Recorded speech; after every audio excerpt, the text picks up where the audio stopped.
এটাই আমার কাছে মনে হয়। যেমন আমরা অনেকে আসছি জিয়ারতের উদ্দেশ্যে, দেখার উদ্দেশ্যে, মেসেজটা কি দেখেন। আমি খুব ছোট করে যদি বলি, আল্লাহ সুবহানাহু ওয়া তাআলা একটা প্রেক্ষাপট তৈরি করেন পরিণতি দান করার জন্য, যার ফলশ্রুতিতে 24 পরবর্তী যদি আপনি খেয়াল করেন, আমরা মোমবাতি থেকে মোনাজাতে এসেছি এবং পুরো বাংলাদেশ আস্তে আস্তে বিশ্বাস করা শুরু করেছে যে পরিবর্তন প্রতিশোধের থেকেও ভয়ঙ্কর।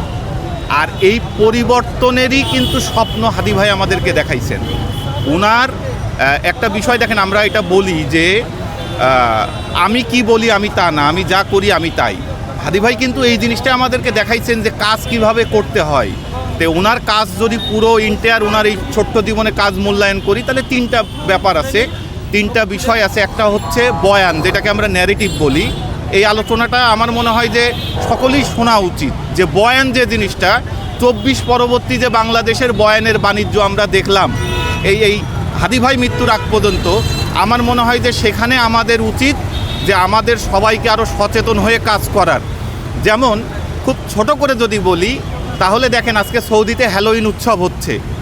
এই হ্যালোইন উৎসব শয়তানের উৎসব। তার মানে কি, তাদের সংস্কৃতিটাকে কিভাবে ধ্বংস করে দেয়া যায় সেটা কিন্তু আমরা স্পষ্ট দেখছি। এই মুসলিম বঙ্গের এই বদ্বীপের সংস্কৃতি কিন্তু ভারতীয় আধিপত্যবাদের সংস্কৃতি আমাদের না।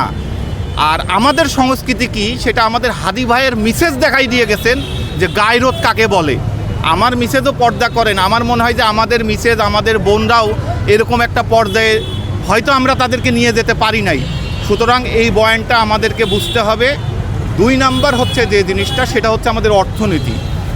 দেখুন, আমি ব্যক্তিগতভাবে এতে নাগরিক হিসেবে মনে করি, যদি বর্তমান যে অর্থনীতি আমাদের আছে, এইখানে যদি আমাদের কোনো দুর্নীতি না করে পরবর্তী যেই আসুক ক্ষমতায়, তাহলে আমাদের এটা কলাপস করবে না।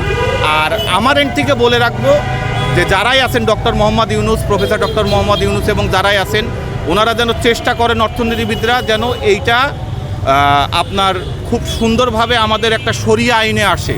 এইটা খুব জরুরি, কারণ পবিত্র কোরআন যেটা বলছে সেটা আমাদেরকে মানতেই হবে। আর